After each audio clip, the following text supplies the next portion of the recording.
اگر ریپ یا زیادتی کی شکار خاتون کے ماضی میں کسی شخص کے ساتھ جنسی تعلقات بھی رہے ہوں تو بھی کیس میں یہ بات اہم نہیں ہے، بلکہ صرف یہ اہم ہے کہ ملزم نے متاثرہ خاتون کا ریپ کیا یا نہیں۔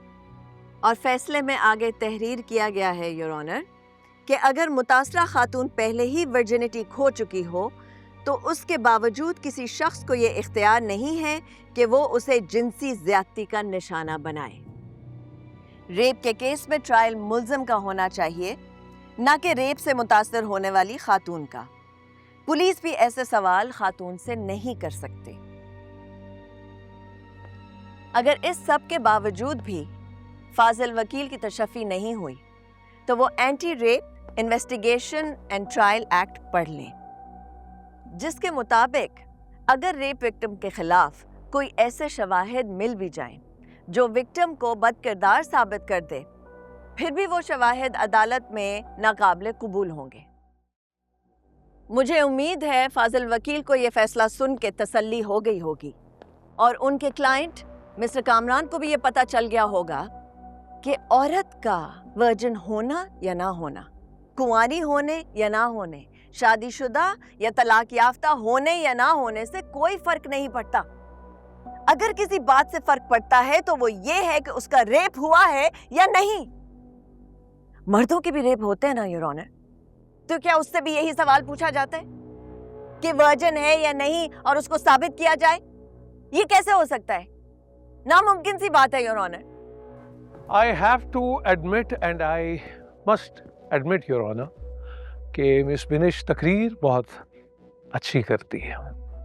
اگر یہ کوئی ڈیبیٹنگ کمپٹیشن ہوتا تو مجھے یقین ہے کہ ان کو پہلا پرائز ملتا، لیکن یہاں تقریر کرنے پر یہ رنرز اپ ہو سکتی ہیں، کوئی کانسلیشن پرائز جیت سکتی ہیں، لیکن ونر نہیں ہو سکتی، کیونکہ یہ عدالت ہے، اور عدالت آواز کی بلندی، الفاظ کی فراوانی، لفاظی اور وربوسٹی کی بنیاد پر نہیں، ثبوتوں کی بنیاد پر فیصلہ دیتی ہے۔ ایک کے بعد ایک میرے کلائنٹ پر جھوٹے الزام لگائے جا رہے ہیں، اور مجھے یاد دہانی کرانی ہوگی ان کو کہ my client is innocent until proven guilty and the law gives him the right to defend himself. The accused has no right to attack a rape survivor by demeaning her character. Your Honor, مجھے افسوس سے کہنا پڑ رہا ہے کہ ملزم کامران اپنا دفاع کرنے کے بجائے میری کلائنٹ مس سحر کا طلاق یافتہ ہونا اور ورجن نہ ہونے کو دلیل کے طور پہ استعمال کر رہے ہیں۔ ان سب باتوں کا اس سے کیا تعلق ہے؟ ہاں، اگر ماضی کی کسی بات کا تعلق اس کیس سے ہے تو وہ ملزم کامران کا افیئرز چلانا اور اپنی بیوی پر چیٹ کرنے کی عادت کا ہے۔ ایکسکیوز می، ہیلو، کیا باتیں کر رہی ہیں آپ؟ مجھے کیا ضرورت پڑی اپنی بیوی کو چیٹ کرنے کی یا کسی لڑکی کے ساتھ افیئر چلانے کی؟ I have a beautiful wife and we are happily married. مجھے تو ابھی تک یور آنر یہ سمجھ میں نہیں آ رہا ہے کہ یہ سحر کے ریپ کا جھوٹا الزام کیوں لگا دیا گیا ہے مجھ پہ؟ یور آنر، امریکہ کے جسٹس ڈپارٹمنٹ کی تحقیق کے مطابق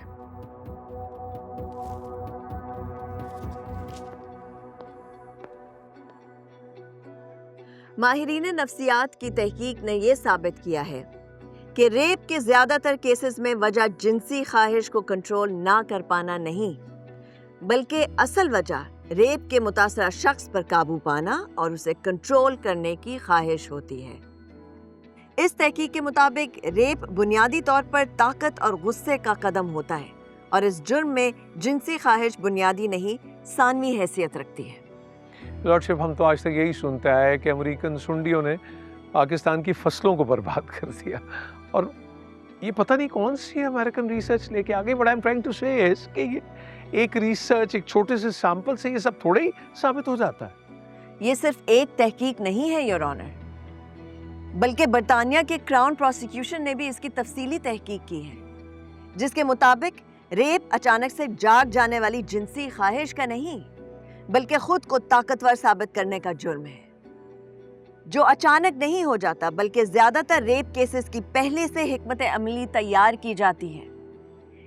اور اس تحقیق کے مطابق جب کئی ریپسٹ سے انٹرویو کیا گیا تو وہ اپنے پارٹنرز کے ساتھ اپنے جنسی تعلق سے بالکل مطمئن تھے. یعنی سیکس کی محرومی کی وجہ سے انہوں نے یہ گھناؤنا جرم نہیں کیا your owner. Objection your owner. کس قسم کی ریلیونس پیدا کرنے کی کوشش کر رہی ہیں لرننگ کاؤنسل؟ صرف عدالت کا وقت ضائع کر رہی ہیں.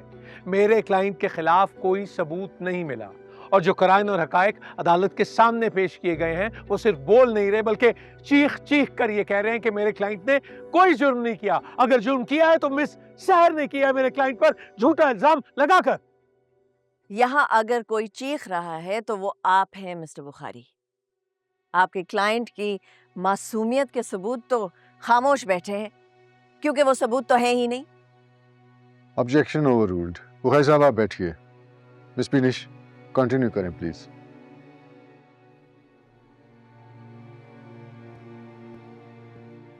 جی مس بینش. امریکہ اور برطانیہ کے ساتھ ساتھ جنوبی افریقہ میں ریپ کیسز سے متعلق کام کرنے والی این جی او ریپ کرائسس ہیلڈربرگ کے مطابق سیکشول ایکسائٹمنٹ ریپ کا جواز نہیں ہوتی.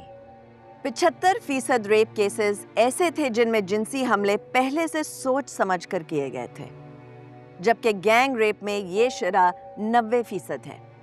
یعنی ریپ کرنے کا خیال کسی ریپسٹ کو اچانک کسی خاتون کا لباس دیکھ کر نہیں، بلکہ یہ جرم پہلے سے سوچ سمجھ کر پلاننگ کے تحت کیا جاتا ہے. ریپسٹ آپ کے ساتھ کام کرنے والا، آپ کا دوست یا خاندان کا ایک فرد بھی ہو سکتا ہے.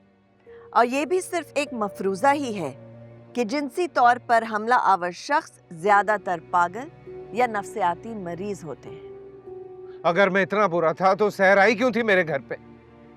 وہ صرف اس لیے آئی تاکہ اسے مجھ پہ ریپ کا جھوٹا الزام لگانے کا موقع مل جائے. کیونکہ سحر کو نہیں پتا تھا کہ آپ اتنے برے ہیں، اسی لیے آپ نے پوری پلاننگ کر کے اس کو گھر بلایا تھا.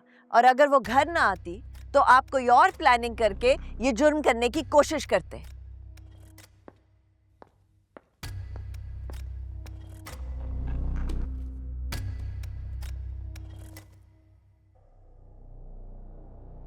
بیورو آف جسٹس کی رپورٹ کے مطابق 35% کیسز ریپ کرنے والے شخص کے گھر پر نہیں بلکہ ریپ ہونے والے شخص کے گھر پر ہوتے ہیں. یہاں تک کہ دفتروں اور سکولوں میں بھی ریپ ہوتے ہیں، اور ہمارے ملک میں تو مدرسوں میں بھی ہر دوسرے دن کئی کیسز رپورٹ ہوتے ہیں. Objection your owner. آج کی عدالت مس بینش کے سیریز آف لیکچر سننے کے لیے لگی ہے. اگر ایسا تو پھر ہمیں بتا دیں، ہم چلے جاتے ہیں. ہمیں کیوں اس ٹارچر سے گزارا جا رہا ہے؟ اور ان کی گفتگو سن کے تو لگ رہا ہے کہ ان کا مقصد صرف اور صرف پاکستان کے مردوں کو بدنام کرنا ہے. حالانکہ ان کو بتانے کی ضرورت ہے کہ جتنی عزت پاکستان کے مرد عورتوں کی کرتے ہیں کوئی نہیں کرتا. جانے نہ جانے، گل ہی نہ جانے، باغ تو سارا جانے ہیں. بخاری صاحب دعوے کر رہے ہیں اور میں حقائق بیان کر رہی ہوں یور آنر. لاہور میں مینار پاکستان کے اقبال پارک میں فیملی کے ساتھ آئی ہوئی عورت کو ہراساں کر دیا جاتا ہے. اسلام آباد کے F9 پارک میں دن دہاڑے عورت کا ریپ کر دیا جاتا ہے. کراچی میں کبھی ماڈل کالونی، کبھی FB ایریا تو کبھی گلستان جوہر میں برقعے میں ملبوس لڑکیوں کو کبھی پینٹ شرٹ پہنا کلین شیو آدمی تو کبھی شلوار قمیض پہنے باریش آدمی ہراساں کرتا ہوا نظر آتا ہے. یہ مناظر ٹی وی پہ دکھائی جاتے ہیں.